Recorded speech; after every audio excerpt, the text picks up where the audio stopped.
In this week's episode of Physically Spiritual, I'm joined by Father Michael Dandurand as we discuss and explore the topic of spiritual fatherhood.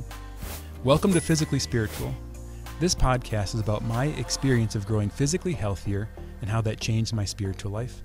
I'm captivated by discovering the truth about my body and how it relates to my relationship with God. Physically Spiritual is my attempt to harmonize and share what I've discovered. I'm your host, Andrew Reinhart. Well, Father Mike, thank you so much for joining me on the podcast this week. Andrew, my pleasure. Great to be with you. So I wanted to invite you to the podcast because thinking about my story, this whole series I'm doing right now is on fatherhood. And in my story, I've been trying to think of who are those people in my life who have taught me about fatherhood.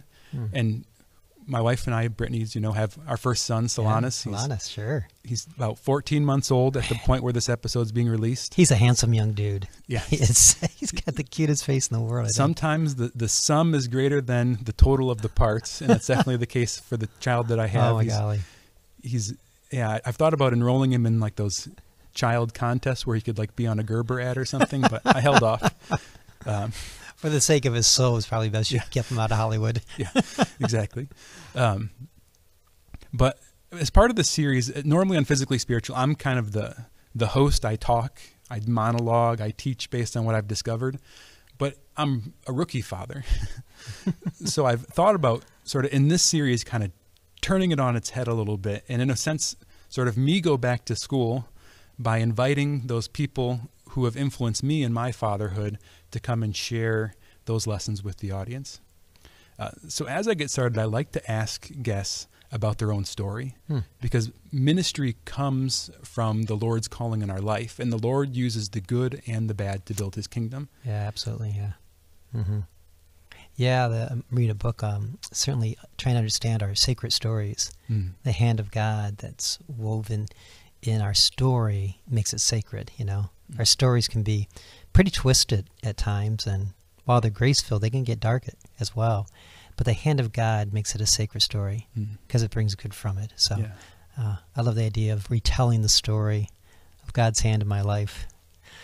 We won't go too dark, but just a rough sketch. So Andrew, you and I share the same hometown. Tiffin, Ohio. Blessed to grow up in a wonderful little town. I grew up in a Catholic home. Blessed to have both mom and dad raise myself and 5 siblings. I'm the 4th of those 6. We have 3 sisters and I have 2 brothers. Growing up in the home as we did, I would consider it a fairly typical home. Nothing extraordinarily spiritual about it. Nothing extraordinarily adventuresome about it. Nothing extraordinarily dysfunctional about it. It's just a pretty ordinary Catholic home. Yeah. A lot of good times, but also, just the struggle of 6 kids living under one roof and the sibling rivalries and, mom and dad trying to manage 6 people or 6 kids and dad trying to manage putting food on the table for 6. Dad was most of his life was a blue-collar carpenter, union carpenter. Mom was essentially a stay-home mom. She would work part-time eventually as we got into high school. From that environment, it was, I never considered myself anything other than rich, but I guess looking back in standards today, we probably had economic challenges. I can remember that just small things like, reduced lunch program was always the gig. We always had the different colored lunch token when we bought our lunch. I think we got free milk. I remember wearing 2 jackets to school one winter because we didn't have enough money for a winter jacket. Or I remember going to my brother's classroom to pick up the one pair of gym shoes that we both shared so that we could have gym class with clean shoes. But yeah, as a kid growing up, that's just normal. You think it's normal. Yeah. So if I had really considered a fairly good home life, in terms of Catholicism, mom and dad were certainly committed to that. They were never explicit about showing their spiritual Catholic life to us kids. Our prayers would be minimal. The prayer before dinner, the prayer after dinner, the occasional prayer as going to bed, pray as you go to bed. So I would say that, what it is to be a disciple of Christ wasn't necessarily explicitly made known to me in my home. But the hand of God was working very powerfully, because the sense of call to priesthood would be present in my life as early as like second grade, and would resurface again when I was in junior high, and resurfaced very strongly my senior year in high school. Was that call just like an attraction toward the priesthood, or was it like a sense that you had in your heart, or an experience you had of somebody else? It was something that spoke within my soul. Now, it's interesting, though, that God used others to allow his voice to echo through theirs. Mm-hmm. That makes sense? Yeah. So, like, I can remember in second grade or third grade, something like that, we were in a public school, so we went to a CCD program on a Wednesday night, and Sister Eileen Bechtel, may she rest in peace, good Tiffin Franciscan sister, was a coordinator for that program. So Mom was teaching, and we were assembled up in the teacher's lounge as we were putting things away with my mom. And as we walked out, Sister Eileen walked down the steps with me, and she goes, "Now, young man, you might consider being a priest." And my response to her was like, "I'm too young." Yeah. How would I know that? Her response back to me was, "Well, Jesus went to the temple when he was 10. You do." Not in my head. And I said, "Oh, okay. Well, he is the Son of God," but so that would be, her voice echoed, and it was like, it was already there, but that invitation like prompted something, It never went, the conversation never went any further than that.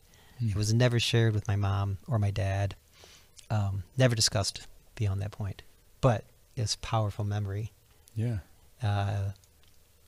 7th grade year, another quick, powerful memory. Mom had volunteered my brother and I to help the associate pastor out and the music director of the St. Mary's Parish to do a project of like putting a insert into the hymnal. And so we were sent up there. We helped copy things off and cut them and insert them into the hymnal. It was a Saturday evening, and we were kind of crunched to get these inserts into the hymnals before the 5 o'clock Mass. And we're in the church doing this, pulling books, hymnals, stuffing them, re-putting them back. And it was just a beautiful sunny day, and the stained glass windows of our home parish, St. Mary's, are just beautiful. And as the sun came in, it created such a glow and a warmth in that church. And people were assembling. And here I was doing something purposeful, something meaningful in this space that just, it felt like a spiritual home. Yeah. Yeah. So in that space and in that environment, the voice of God just kind of echoed in my soul and said, "This might be where you belong." Yeah. And then my senior year in high school, I was not the typical pre-seminary candidate. In fact, if anyone would have looked at my family structure, they would have said my older brother, Steve, would have been the seminary candidate. Steve was much smarter, far more disciplined. He was more athletic. He was more spiritual, a better server of the Mass than I ever was. So he would have been the candidate. But as it turned out, he wasn't. He was a very successful business entrepreneur and family man. And but my senior year in high school, the associate pastor, Father Robert Tuccieri. Father Robert Tuccieri was an Italian, always smelled like garlic. He did. He's a delayed vocation, so he came as an associate pastor to our parish probably at the age of 55 or 65. Father Tuccieri was probably as wide as he was tall. Wasn't the charismatic young associates that St. Mary's had previously, but nevertheless, he was a good holy man. And one day after Mass, he just pulled me aside and said, "I need to talk to you. Come to the rectory this afternoon." And I dutifully went, not knowing what he wanted to talk about. And he simply, real brief conversation, but leaned over his desk and looked at me and said, I think you're called to the priesthood. I want you to go to this Bishop's dinner, be my guest at St. Andrew dinner. So that was my senior year. That was March. And so much to the surprise of Mom and Dad and my prom date and my high school classmates, by mid-March, I had applied to the college seminary in Indiana. I love that. Much to the surprise of my prom date, Yeah, I applied to the seminary. She had no idea. She didn't have that. She didn't even know about it till I left. Yeah. But in your story, just a few things. One, when we're little, whatever is what should be. Or that's the sort of the message. Like, it's not weird to share your shoes with your brother or to have those different tokens. That was just life. Yeah. Like, we just assume that we're all sort of middle class and that we're the normal ones. And it's so striking to me that our experience of life early on almost creates like a floor for us, or like a default, like the place that we launch off from. But then in these little moments that could just seem like really ordinary, like stuffing hymnals, how like God speaks in those moments to make them extraordinary. Yeah. And it just, as you were talking about that, it just struck me of like the kind of that like quiet voice of God. You know, he didn't like make the thunder clap and part the clouds and give you a locution or something like that. He just gave you this sense in your heart that fit the natural circumstances, but was really supernatural in it. Yeah. And timed according to where I was intellectually, spiritually, in terms of maturity as well. Yeah, it unfolded according to his plan, you know. Yeah. As I hear your story, I hear some echoes of my own, because you were assigned back to Tiffin after you were ordained, and were the chaplain at my high school, which is, we might have like known of each other before then from being from the same small town, but that's really when I guess I really knew you. And I remember one class, our religion teacher was absent, and you came in as the sub, and we played basically Stump the Priest, which I know looking back meant you didn't have a lesson plan. But at the time we thought it was pretty cool. And I remember as the class went on, as high school students will, we got more and more bold in the lesson, asking more and more blunt questions.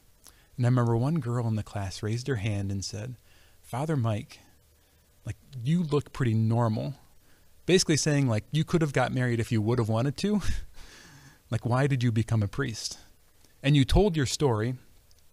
And in that moment, I felt a sense of being at home, like I would be doing something similar in the future. But it reminds me of that feeling you had in the church. And then later that school year, one day you asked me to come up to your office. Like, somebody delivered a message, go see Father Mike after school. And I thought I was in trouble. Like, why does the priest want to talk to me?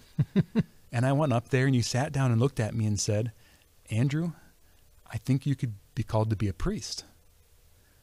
And I remember just looking at you and saying, like, I think so too, because of how I felt, like when you had been in our classroom talking. And it just struck me that the experiences in your life too, where somebody noticed something and called you out.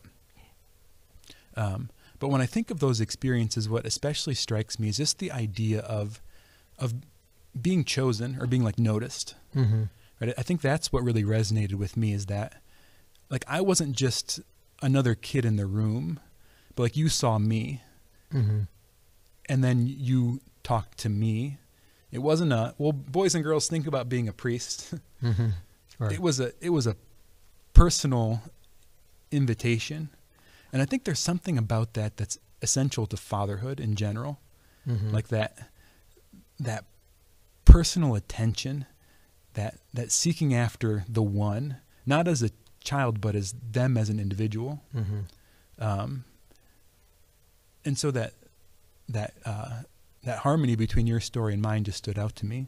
Well, clearly, yeah, the being sought out as the individual is clearly in my story. That for whatever reason, Sister Eileen or Father Two Cherry or Father Shanahan, my pastor, you know, there was some sort of deliberate connection to me as a person, Hmm. you know.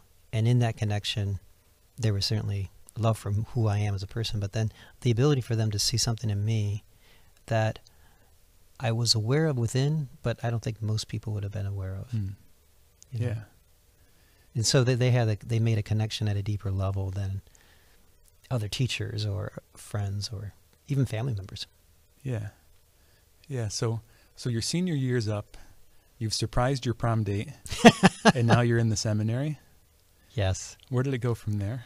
I went to St. Minor College Seminary in Indiana. The hand of God took me there. It would not have been, I mean, it was a great location. It fit my interest. It was a rural setting. Southern Indiana is a beautiful, in terms of the hills and the scenery and the forest. Hoosier National Forest is down there, and there's just a tremendous amount of outdoor activities to do. And it's quiet. Yeah. So it just struck the chord of who I am to be there. And I had 4 really fantastic years of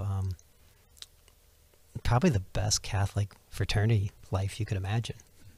I mean, so I go there, and I'm not the brightest candle on the cake academically, you know. In high school, I wasn't all that interested in academics. I was more interested in cross country or wrestling or extracurricular activities, you know, sport or academics were never my strength. They were a burden. So I'd go there really not equipped to succeed in a college environment.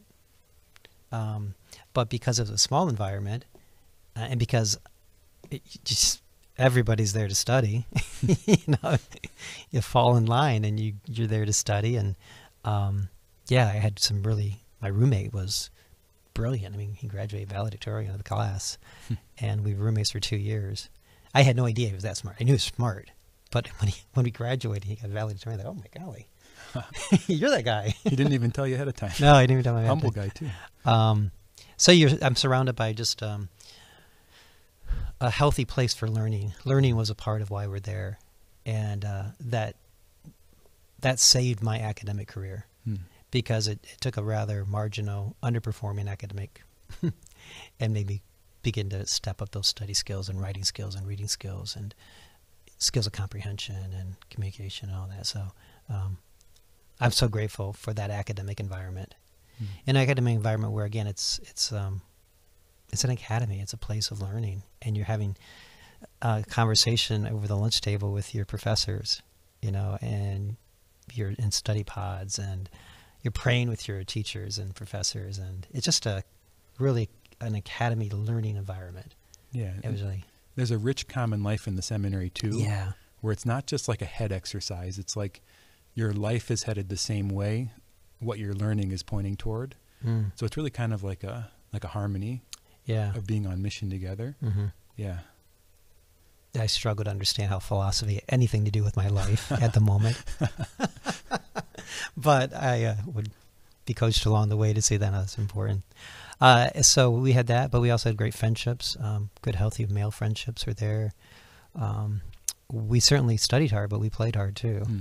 And created some fantastic memories with my college classmates. Yeah. And, you know, being in a seminary environment, learned how to pray. I didn't know what to pray. You know, people say, go pray. Well, I didn't know what that meant before I went to seminary. I mean, I tried to talk to God. I tried to pray a rosary. I tried to read the Bible. But, you know, the art of prayer is something you got to learn. You got to be exposed to and learn it. I, you know, as a priest now, I'm not real quick to just say, go pray about it. Because if you don't have the art or the skill of that, you're telling that person they don't know what to do. Yeah. So they taught me the art of prayer, or let me say that began the process of learning how to pray, because I'm still learning how to pray better, seeking deeper communion. So yeah, great, fantastic college experience, seminary environment. At the end of it, though, I became more of an academic, but I'm still not an academic. So at the end of 4 years, I was rather fatigued with studies and writing and papers, and I had 5 more years of graduate studies awaiting me after getting my baccalaureate degree. So that idea was really hard to swallow. Like if God's calling me to priest, he's calling me to 5 more years. Yeah. if God's called me to priesthood, that means this jalopy, this 83 Dodge Charger that I'm driving that has no floorboards, and I got to have that for another 5 years. The idea that I wouldn't be allowed to date because you don't date in seminary, and I was still discerning like celibacy, and so I wasn't at a place where I wanted to really listen to God's plan for my life. When I graduated, I had a plan, and that was sufficient. So there was a little bit of a spiritual, you could say abstinence, but in reality it was a rebellion, for which I'm not proud of. But there came a point in that year where I had to make a decision: am I going on, or am I not? Despite the fact that things were so good for me my senior year, I just in my own head had this plan. I didn't want to study. I wanted a job. I wanted a new car. And I wanted to date. Yeah. And and unfortunately, I remember that monologue that I gave God. I remember that location when I was praying that, and I simply said, God forgive me, but I said, no, I got a better plan in mind here. Yeah. How foolish is that? To any listener, I do not recommend that. Well, there's an authenticity in it, though.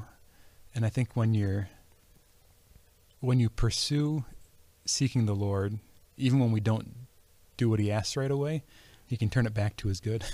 Oh, absolutely. This is where the hand of God, Yeah. that's a pretty dark moment, It wasn't like I fell off the rail. It wasn't like I stopped believing in God. It wasn't like I stopped going to church.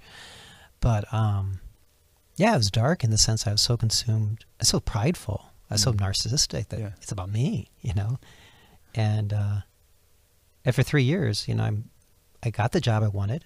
Or I got a job, and it paid. For the first time in my life, I had discretionary income. Yeah. I got a new car. Got the car. I got the car, and God brought into my life a beautiful Catholic woman, just a beautiful person, inside and out. And so for 3 years, I had it. I had everything that I wanted. The job, the car, and the girl. Why'd you go back? Because the echo of God's voice was still stirring in my soul. Something was going on. Yeah. I think what it was, you've got this course, and you take that journey, and everything you've thought would make you satisfied and fulfilled and purposeful, you achieve on your own, and you find in the end it's not as fulfilling as you thought. Yeah. So in the end, it was that. It was just, there's something more. There's something more to my life than what this plan is. I mean, it could be a beautiful plan. I mean, I could have imagined marrying this beautiful woman and having a family with her if she would have had me. But fatherhood has always been a part of.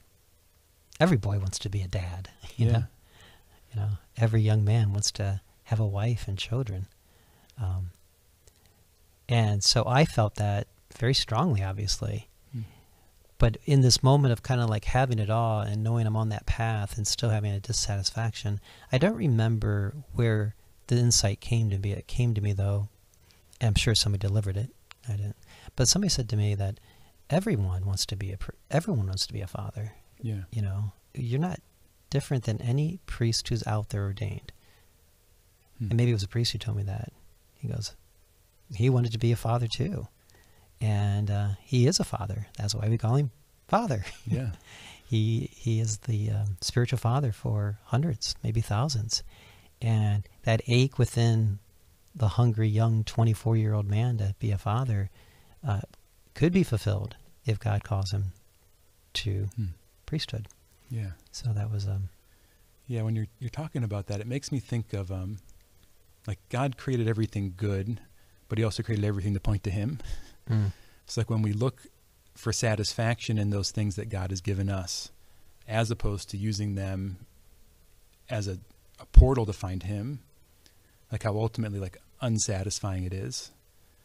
It's like your dreams came true, but your dreams were pointing you to find something beyond them.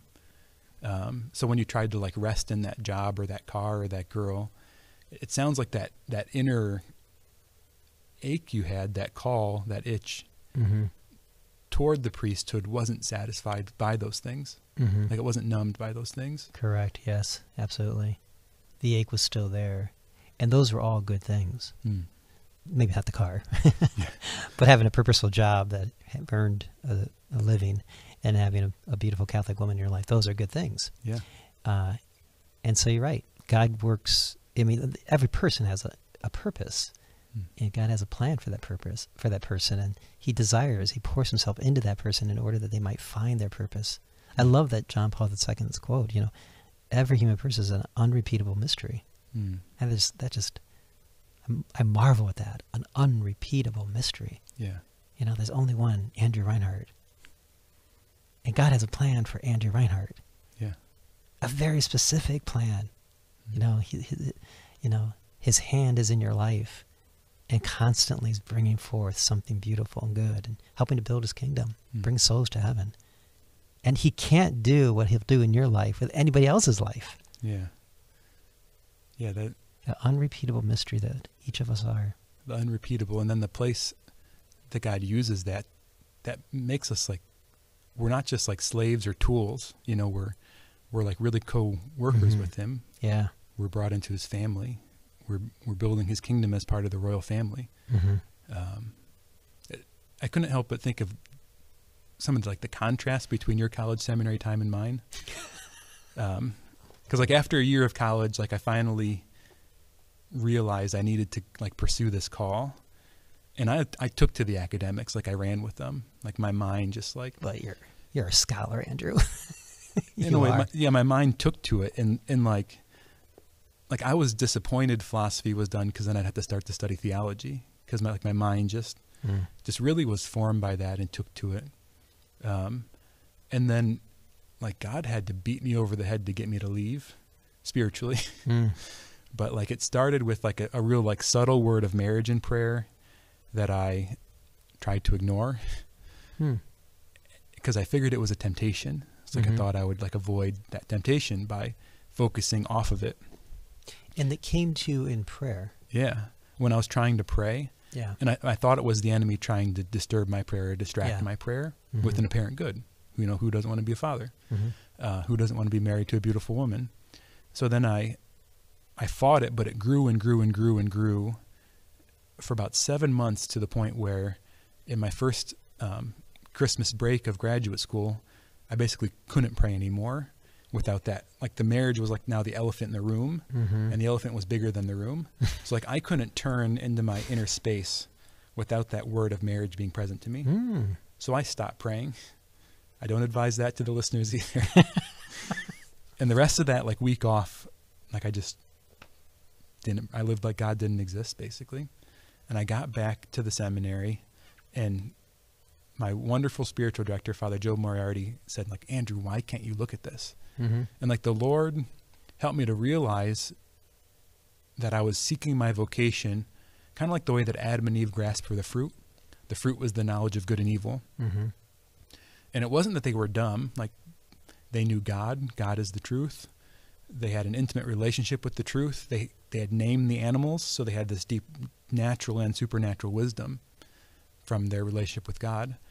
The idea of the fruit was they were taking it for themselves as opposed to receiving it from God, right? And that's how I was handling my vocation. I didn't want to do something until I was sure on my own terms and my own thinking. I didn't want to receive a word from God that I didn't understand and step into that in trust. Right.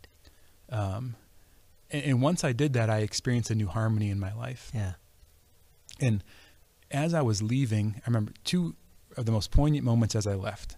The first one, back with Father Joe Moriarty in spiritual direction, and he looked at me and said, Andrew, he said, what's going to change your heart isn't when you fall in love with somebody. It's when you realize somebody falls in love with you. That's going to change your heart. And there's something so true, because when Brittany and I started dating, there was a lesson about God's love in that I never could have gotten in a theology textbook. As much as I studied and understood and learned, by experiencing her love, I came to understand something about God's love Yeah. That I could have read those books for the rest of my life and never understood it that way. Mm-hmm.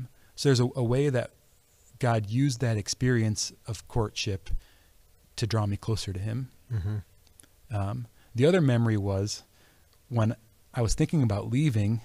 I think I gave you a call, and I came to your rectory at St. Tom's.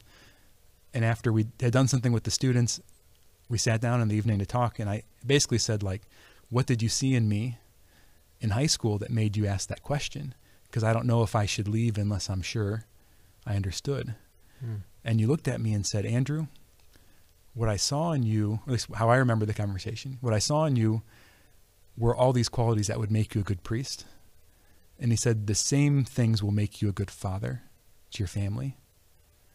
And understanding that it wasn't like, you know, God gave you a prophecy or like word that like this one's going to be a priest, but it was you sort of looking into my life and seeing what could make me a good spiritual father, but those same qualities would make me a good natural father too. Mm-hmm.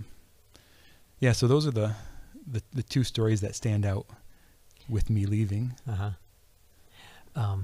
Yeah, I think for anyone discerning the priesthood, if that man is not drawn to fatherhood, biological fatherhood, is not drawn to marriage in which he will give himself to his spouse sacrificially, unconditionally. If he's not drawn to that, I don't believe God's calling into priesthood either. Because it's the same kind of, it's a different kind of love, but requires the same attributes of character and love and discipline. It's just manifested differently. Going back, I really appreciate your story, particularly where you were saying that when you prayed, the elephant that seated the room was marriage. You know, that's just, and you ran from that. Yeah. Because you wanted to kind of craft something for yourself. Yeah. I would say that's probably our stories parallel a little bit like that. Yeah. The thing that I continue, that the journey for me has been to understand that my Creator is my Father, and the deceiver, as he did with Adam and Eve, particularly with Eve, is constantly tempting me to believe my Father does not love me. That my Father is the tyrant who withholds all that I need for goodness, you know. And I have to remind myself, no, my Father loves me. You know, He's caring for me. He's going to provide everything I need, you know, when that time comes.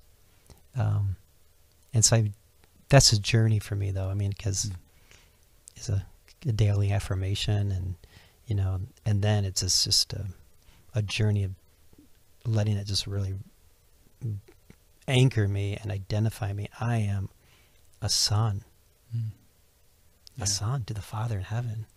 Yeah, you know, and I'm as particular to Him as my Father was to one of His six, me. You know, so the fatherhood of God, is a starting point. I think, and so much for what I journeyed in terms of being loved by the Father, and then to be a father in the life of the church.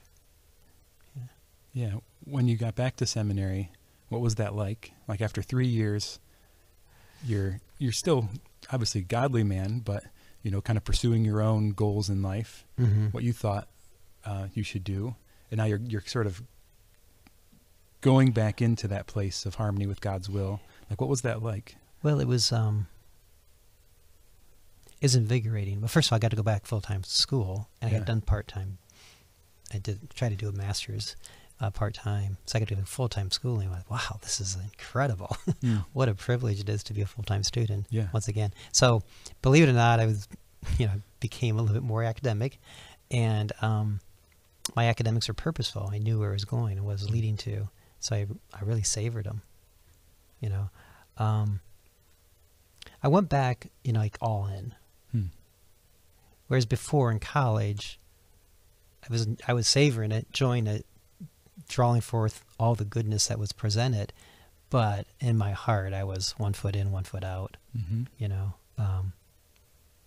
would I be there next semester, or when I'm going to transfer to a public state school, you know?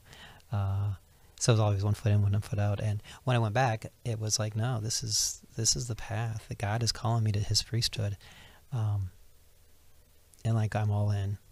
And that was like a great source of peace. There was challenges along the way, and, you know, an occasional need to have that call confirmed.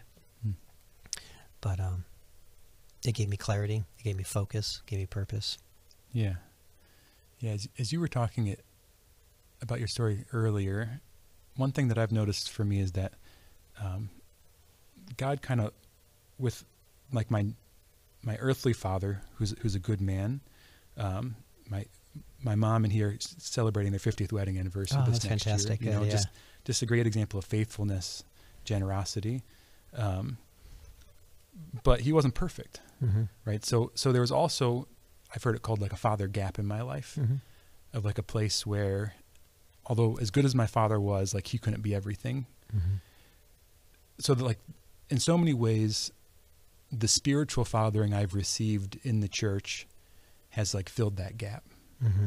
Like a lot of the stuff that wasn't emphasized in my childhood was stuff that I received in being ministered to by priests, in being in the seminary, and now like as a member of a Catholic parish.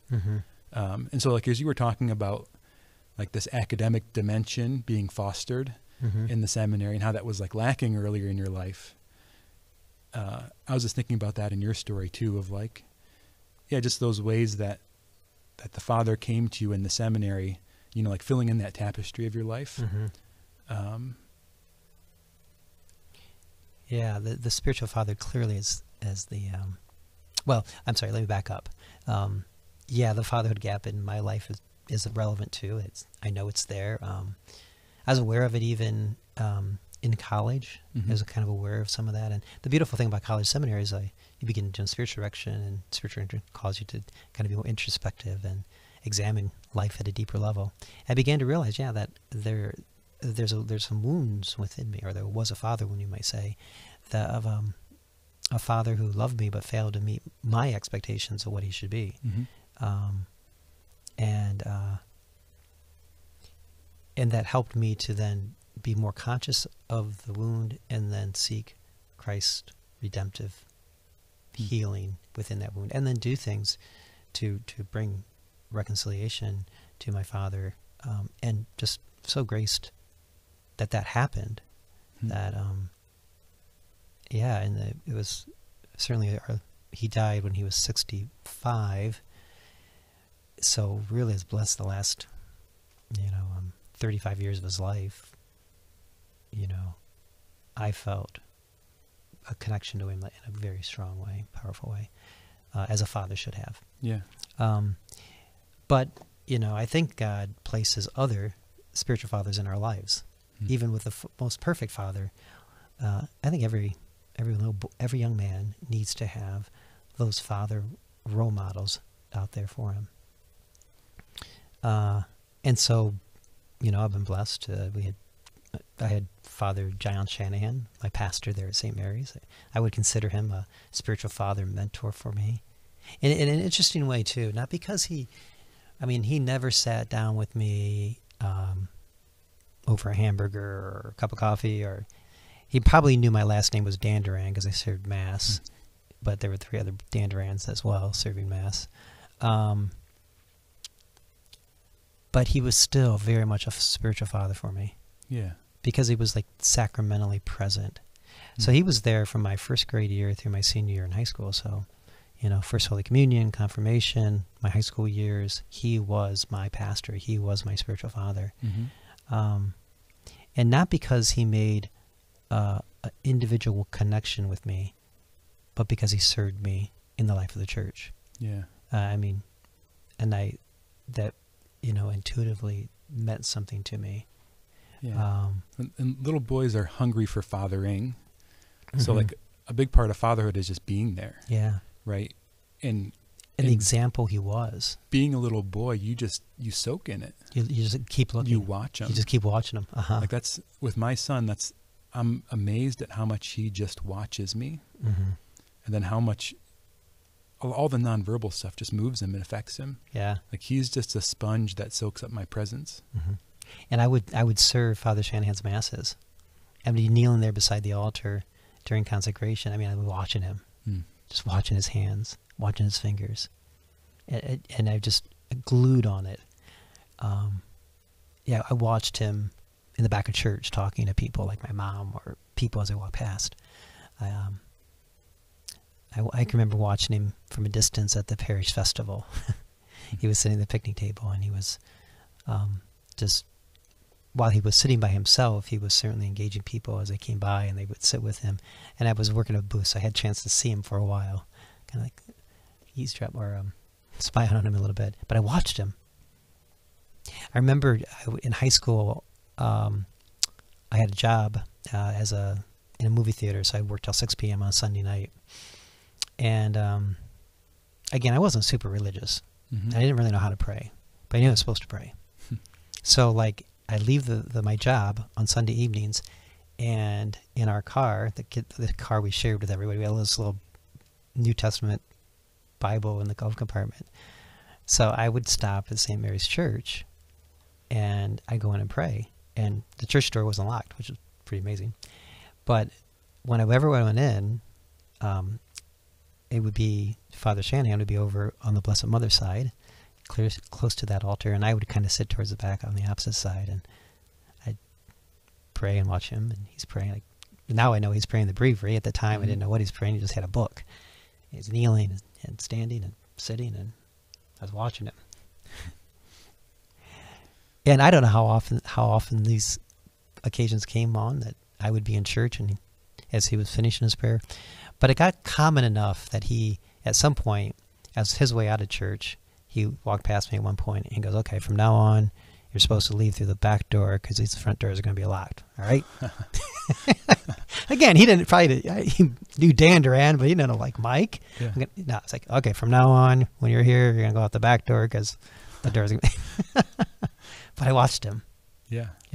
And as Solanus is watching you. Yeah. The other thing, looking back on my story and your fathering in it, was like you were willing to challenge me. And there's a couple memories that really stand out. Well, one of it was you'd built a relationship with me. Like I remember being on a retreat. We were up at the lake, I think. And like we probably took like an hour walk and chatted. Like there were probably 30 people there. Mm-hmm. But like you took that hour with me. And then I remember once being in your car, you had that little Honda stick shift. So if you were doing anything, I had to shift for you, which was always fun. But I remember we were pulling on the highway once, and there was this lady on a motorcycle. She was dressed, who knows how let's just say the clothes were very tight. Mm-hmm. And, it just drew my eye. I looked over. And you said, "Look away." Like in that moment, you literally invited me, not to stare at her. And I was struck by like the courage of that. Like to just call me just gently, you didn't say like, "Oh, like stop lusting over her," or like judge me or anything. You just invited me to look away. Another time when after I had talked to you about leaving the seminary, then you offered me a job. So then you were my boss for 2 years. And I remember one time during that time, you called me in your office, and you were just like, you're starting to look kind of sloppy. Like your shirt's untucked all the time. You're not looking sloppy? No, I was. Oh, you're looking sloppy. Okay. Yeah. And you were calling me out on it. Oh, okay. And I'd like gained some weight, so like my clothes didn't fit right anymore, and I was trying to like adjust for that. But it just struck me that like you were willing to say those difficult things to me that other people weren't going to say. Like you were going to take the risk of like me being upset or hurt or offended. And I think that like that's an essential piece of fatherhood. Yeah. Like you rely on your father to have those conversations with you. Mm-hmm. And you in a real tangible way were willing to do that in my life. Yeah, that tough love part of fathering it's hard to do. There's no question about it, particularly if you're seeking approval. Yeah, it's tough. But that's spiritual fatherhood. I mean, if you can't be a pastor of a parish and think that you can get through without ever extending tough love in situations where it needs to be, because the priest is a compass. I mean, he's like all of us are trying to get to heaven. Yeah. And I love you enough to say, wait a minute, I think you're getting off the path. Yeah. And I'm not that perfect on the path. I got people holding me accountable. But if the priest is a compass, like pointing us to heaven, he's got to be courageous enough to say, hey, come back on the path. Or, I'm like anyone else. I like to be liked. Oh, yeah. I'm a people pleaser. The temptation seems to be, kind of like the stereotypical TV dad. Like he's the lovable buffoon that shows up and has a good time, but like mom is the real parent. Yeah. And I imagine there's probably a temptation like that in the priesthood. Like I'm just going to show up and be fun and sort of have conversation and make things light and not really go into those hard places with people. Mm-hmm. Yeah. Yeah. It certainly is a temptation. But it'd be so unsatisfying in the end because you just know that people are wandering, Yeah. Part of these, I have to say, maybe not my own father. Oh, not so true. Dad had some tough love moments with me. I can think back on a few. But as an adult, I've had, some men, who were willing to pour themselves into my priesthood, actually. Mm-hmm. And, they had tough conversations with me because I needed to hear some things. And so I know that I've needed those tough conversations, and I'm so great. And never in the moment do you like them. Yeah. But I look back at how important that was to give me self-awareness, to be able to see the wake that follows, some of the way I handle conflict or the way I handle people. Without that tough love conversation, I would not have grown that self-awareness. So I'm grateful that I've had men in my life who have done that for me. So I, just kind of buck up, man, and do it. Yeah. I just, and I think men are kind of, I think it's part of our fiber, though, is to do that. I think, yeah. I mean, I think the world doesn't want us to do that. I do think it's in today's American culture, men struggle to know how to use their masculinity for the good, because toxic masculinity is out there, and I'm not sure how many good examples we have of men who use the genius of their masculinity to raise up good and holy families, to really create a business environment that is wholesome and healthy for their employees. Masculinity that builds to building a parish community and the kingdom of God within a particular region. I mean, we need men in our parishes to lead, but we don't have a lot of examples of that. We have a ton of women teaching CCD and volunteering for all sorts of things, but our men, the Lord needs them in His church because that gift of masculinity must be a part of the equation of preaching the gospel. Yeah. So we don't have a lot of examples of that, but the priest is that compass, and I don't know. I feel. I mean, there's just so much. There's so many lies and so much deception out there regarding that are taking people down the wrong path. And when you look at what the culture proposes, it's the path to self-destruction. Yeah. I look at it and I think there may be an initial enticement of freedom or liberation, but it ultimately, so often what they're proposing leads to just destruction. Yeah. And there's a part of me I want to rescue people from that, because Christ has rescued me from the path of self-destruction and darkness constantly. And because he has rescued me and has, by his grace, pulled me back, I just kind of want to be a part of that rescue team that brings people back to the fullness of life proposed to them by God's plan for their life. Yeah, that image of the compass is so striking. Like I've heard it said, that idea that like the priest is leading the people by example. So like a saintly priest will make holy people, a holy priest will make good people, a good priest will make ordinary people, an ordinary priest will the people are lost. take people to hell, Right. But just this idea that the priest is kind of the forerunner to the sanctity of the community.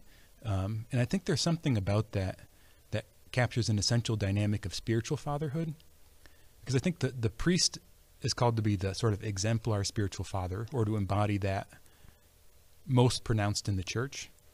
But on the other hand, like, even though just because I have a physical child doesn't mean I'm not called to spiritual fatherhood. Exactly, yeah. Like, I could be his quote-unquote father, meaning I birthed him, I'm there, I pay the bills, I show up, keep him safe or whatever, but not really be a spiritual father. So, like, in order for me to be who God's calling me to be, I think I need to be both. So the priesthood, even though I'm married and have children, is an example for me of how to do that. And then there's men in the church whom aren't priests, but still, for whatever reason, don't have children for natural reasons or their choice. And then there's other people in the church whom, their children are moved out of the house, or they're in a different kind of style of fatherhood. So it just strikes me that there's more to spiritual fatherhood than just being a priest. Absolutely. Absolutely, yeah. I would say every man is a spiritual father. Yeah, amen. In his own domicile, in his own realm. Yeah, to be a spiritual father for Solanus is critically important. You're his biological father, but he needs more. Yeah. I think spiritual fatherhood in the wider arena might be about leadership, about, again, it's like this ability to say the gift of masculinity, which is different than the gift of femininity. The gift of masculinity is utilized positively in these ways to advance the human family, to advance the path of goodness, to advance the church. And that's what spiritual fatherhood is beyond the priesthood. So you're doing that with Solanus, but you're doing that also, spiritual fatherhood is a leader in the community, a leader in his workplace. The team that surrounds him, his spiritual fatherhood is being investing in those people, and the way he's leading those people is for their good. Yeah. As I think about that, thinking of like God's fatherhood comes, I think, foundationally from him being the creator. Like, he's in a sense all of our biological fathers, because he made us all. But creation isn't like just a historical moment. Like, creation is a state of relationship expressed in God's providence in our life. Like, God's holding us all in being, but not just as like a cog in the machine that keeps us going, but as like lovingly paying attention to every detail of our life and leading us to his greater good, our greater good, like as much as possible without violating our free will. So as you were talking, I think like the core of spiritual fatherhood is being an image of that, is like being an image of God's fatherhood.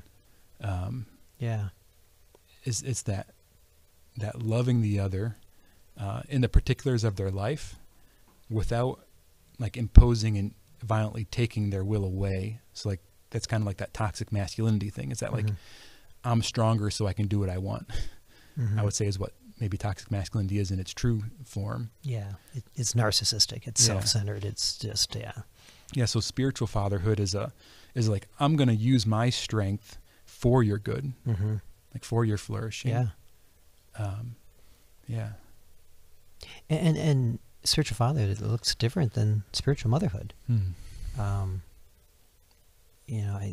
think spiritual fatherhood in that wider circle, whether it's the Catholic priesthood or the father in a family or the business leader running a company or the manager of a team, spiritual fatherhood has to be employed there if you're a Christian man. And you employ that by some of the great examples. I mean, I think of St. Joseph. I mean, his spiritual fatherhood is something we could all model.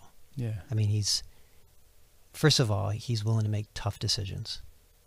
Hmm. You know, he made the tough decision about Mary. I mean, when the angel came in the dream, he finds out his future wife's expected with a child. And the baby's what do God's. I do? Yeah, what do I do? This is tough. And he had to make the tough decision to follow God's will and trust. He had to make the tough decision to flee Bethlehem and go to Egypt. He had to make the tough decision to come back to Nazareth. He had to make the tough decision to go back to Jerusalem and find Jesus at the age of... I mean, we read those stories and we think, oh, that's just a story. But no, that's Joseph placed in a crucible at a critical moment, and he has to act. He has to make a choice and do something. And that's where I think, myself included here, we need to be challenged. Spiritual leadership is about discerning the right course and making an action and going forward. There are a lot of people out there paralyzed by indecision. Yeah. You know, and I think men, particularly in the home, can be paralyzed by that. They don't make the decision. They count on their wife to make the decision, and that's not spiritual fatherhood. So I think good spiritual fatherhood is discerning the course and taking action to get there. Well, I think we're going to leave it at that. Okay. That's, I mean, the image that I got there was like, if your family is a spear, you're the tip. Like you're the sharp edge leading the way, and that willingness to take that initiative. Here's another image to end with, is that so when a baby sheep is born, we say that the sheep hears the voice of the shepherd. Well, initially, the baby sheep only can hear the mew of the mother. And it's the mother who's able to hear the voice of the shepherd, and it's the mother who teaches the baby sheep the voice of the good shepherd. So that's how we are in some regard. You know, we are so united with the good shepherd. We hear his voice clearly because we're praying every day. We're in the life of this church. We're in the sacraments. We hear his voice, and then there are people around us, and they can't hear the voice of God. So we shepherd them so that they can, through our voice, hear the voice of the good shepherd. That's awesome. Well, my prayer is that some people that are hearing our voices might have that experience too. It's just my sense that there's some men listening to this podcast who God is calling to the priesthood. And I want to challenge you to take the first step, talk to your pastor, talk to your vocations director in your diocese. That's the priest who's in charge of coordinating people in the seminary. Because the Lord is calling on men today in this age to be these spiritual fathers. There's never been a greater need in the world for this kind of image to remind us of what true fatherhood is. So I just want to put that challenge out to the audience, any men listening who aren't married and might feel that call in their heart. So with that, Father Mike, thank you so much for this time and this conversation, the gift you've been to me and to the church. Oh, Andrew, I appreciate the conversation. I appreciate the rekindling the memories too. Yeah. I look back and think how God is so good to have allowed our lives to be woven together like that. And then just to continue that our lives are woven together. Our lives are still woven together. Amen. We're now in a workout group called F3, a little plug. Father Mike had gotten involved this last year, and I saw him start to work his work already. I had been in it for a year, and within a month, he knew everyone better than me because he was getting in there and already starting to work the spiritual fatherhood there too. So check out F3 if you want a good workout group. F3 Nation, yeah, is a great workout group. I'll drop the link in the description. But with that, if you want to support Physically Spiritual and all the work we do here, consider becoming a patron by going to physicallyspiritual.com. God bless everyone. Thank you so much for being a part of Physically Spiritual. Every moment of the show you've watched, know that I'm grateful that you've given your time to this. I'm so passionate about the message that I'm trying to share, and I'm excited about the future of the show. So thank you for every like, every view, every watch, every follow, every comment, every rating you give in the show. And a special thank you to all you that are already members of the Awakened Nation. So thanks again for supporting the show.